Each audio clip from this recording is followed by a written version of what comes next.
our beloved Boss Mike Cervera.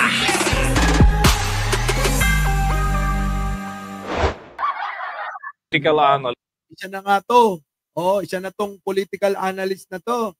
Siguro naman meron siyang K para magsalita, di ba, Nixon? Tawa ka lang ng tawa Naniniwala ang political analyst na si Professor Dennis Coronacion na mayroong bahid talaga ng politika at nasa likod din ng rally dyan sa isinagawa ng Iglesia ni Cristo sa lungsod ng Maynila. Yan ay kabilang sa claim ng INC kasi na ito ay non-partisan at pagsuporta lamang sa naunang naging pahayag ni Pangulong Ferdinand Bongbong Marcos Jr. na walang maidudulot na kabutihan ng impeachment complaint laban kay Vice President Sara Duterte. Ayon pa kay Coronacion, kahit sa ang anggulo tingnan ay may politika talaga na nakapaloob sa... Kita nyo? Kahit sa ang corner, kahit sa ang anggulo. Mapa-left, mapa-right, mapa-front, mapa-back. Mga kababayan, talagang nabahiran ng politika, no? Kaya nga mga kababayan, naku, sira ang INC.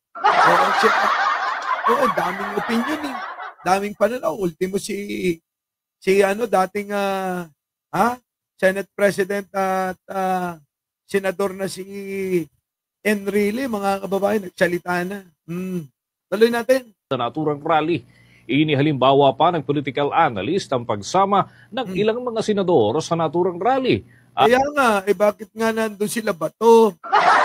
Diba? Sabi nila, kamalaya naman ang lahat Alay. Na uupo bilang senator judges kung sakasakaling matuloy man ang impeachment laban kay Vice President Sara Duterte. Ayon nga kay Coronacion, ang kanilang presensya sa naturang rally ay nagpapakita na agad ng kanilang posisyon o kaya judgment sa isinusulong na impeachment complaint laban sa pangalawang Pangulo. Oo nga naman! Para bang meron na kayong kagad judgment. Kayo pala nauuna Oo nga, no? Tama naman yung political analyst, Cheryl Santa Maria. Shoutout po sa inyo lahat, nandyan naman yung mga moderator. Nandyan naman si Aichang, bahala na dyan. Diba? Ngayon, anong nangyari, mga kababayan? Parang pinapaboran talaga yung mga Duterte dito. Bahagi ng pahayag ni Professor Dennis Coronacion. Obviously, it's political in nature, despite the fact that they are saying it is non-partisan and it's just meant to support the position of the president that he's... Uray pa'y kunana, uray pa'y pag-aata nga suportahan din baga ni Pangulo. Sabi rito mga kababayan, kahit pasabihin nyo na sinusuportahan nyo yung sinabi ni Pangulo, halatadong halatado. Not supporting the impeachment move against the Vice President. So, kung sasabihin na yung i-claim nila na wala to kinalaman sa politika. Kung i-claim nila na walang kinalaman, definitely not true, no? Sinungaling daw kayo. So, ibig sabihin, ng prop, niloko yung mga membro ng Iglesia ni Cristo? Ganun ba?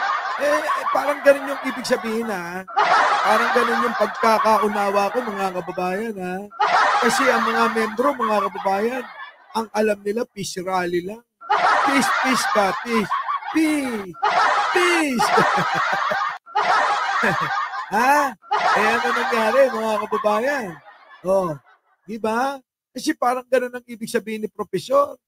Yung mga membro nagagalit Maraming membro, mga kababayan, galit. Galit talaga. Nayakot daw yung mga nagpunta. Totoo yan.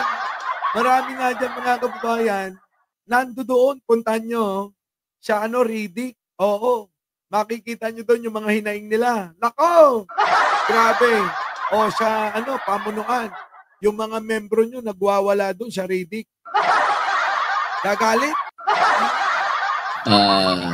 It's kahit mo tingnan, ang gulo, ito may politika. yung Bahagi yan ng mga pahayag Ayan, mga kababayan, kahit saan ang gulo, talagang kitang-kita na politika, political rally yung ginawa. Parang ang ginawang meeting di Abansi, ano? Di ba? Randy Mangako. Oh, parang ginawang meeting di Abansi nila. Nino, ng mga PDP. Nando doon si Bato, tatakbong senador. Sino pa? Marami pa. Si Philip Salvador, si Bongo. Ay nako, parang meeting di Abansi. Yung mga membro, walang alam sa motibo. Okay na? Mga kababayan, yung mga membro walang alam sa motibo. Kaya nagwawala. Alam nyo, mga naliliwanagan, yung mga batang kasapi ng INC. Oo, gagalit di ba?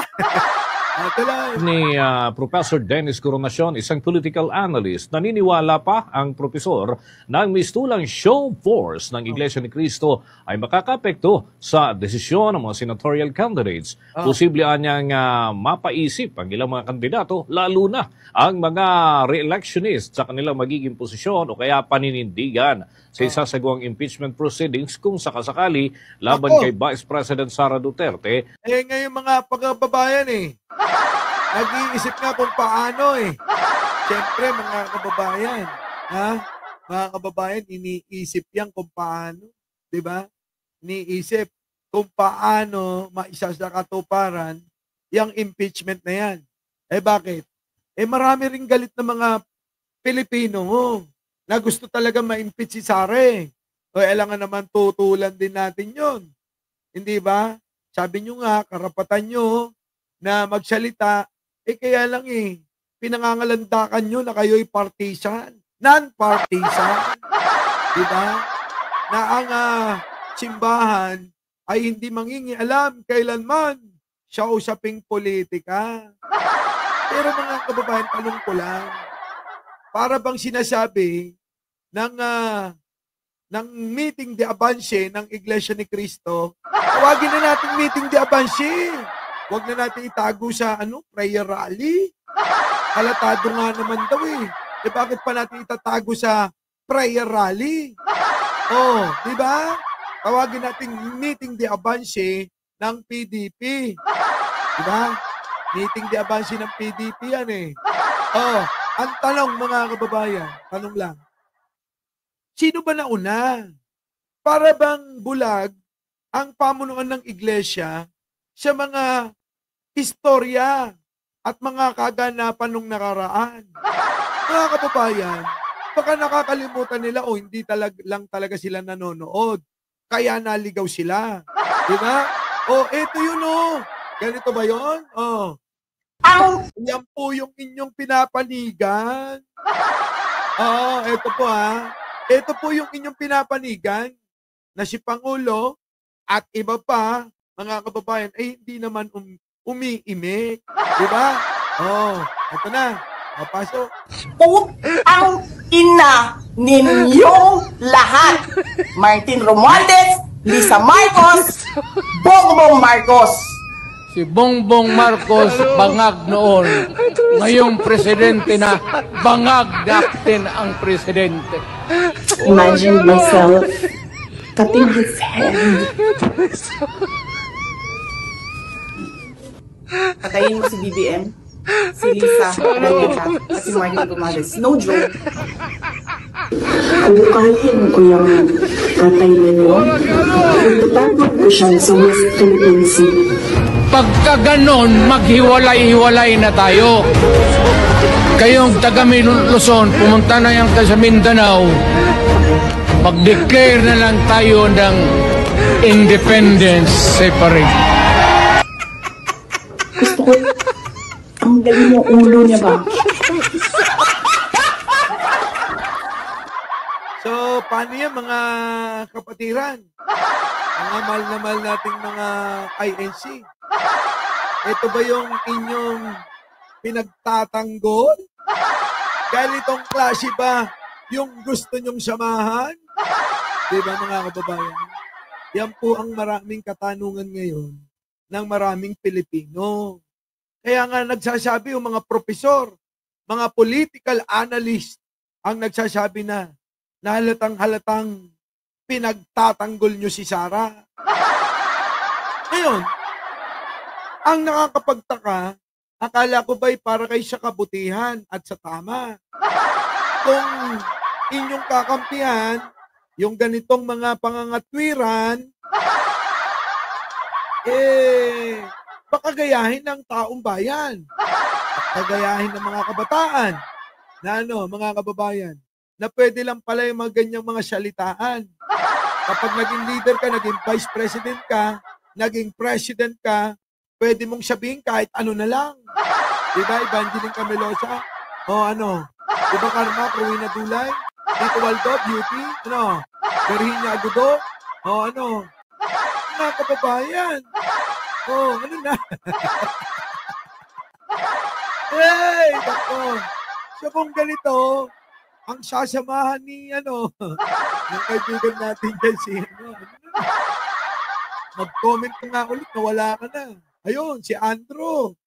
Andrew, kung ganito ba yung kakampihan nyo? Para sa tama ba yan? Anong lang naman ako nagtatanong lang. Kung yan para sa inyo tama, wala nang dahilan para magpakasama. Diba? Ganun ba yun? Ganun ba? Tanong ko lang uli. Ganun ba sa INC? Ganitong tao, yung dapat na kampihan? Mga kababayan.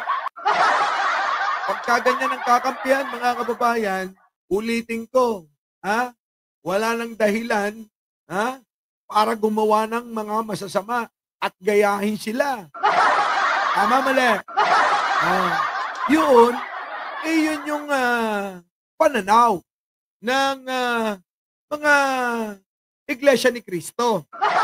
Di ba? Pero sa atin na malilinaw ang isip, hindi tayo nagpapabudol, hindi tayo sakop sa mga bagay na mali. Hindi tayo papayag. Doon tayo sa tama. Di ba, mga kababayan? Our beloved Boss Mike Severa.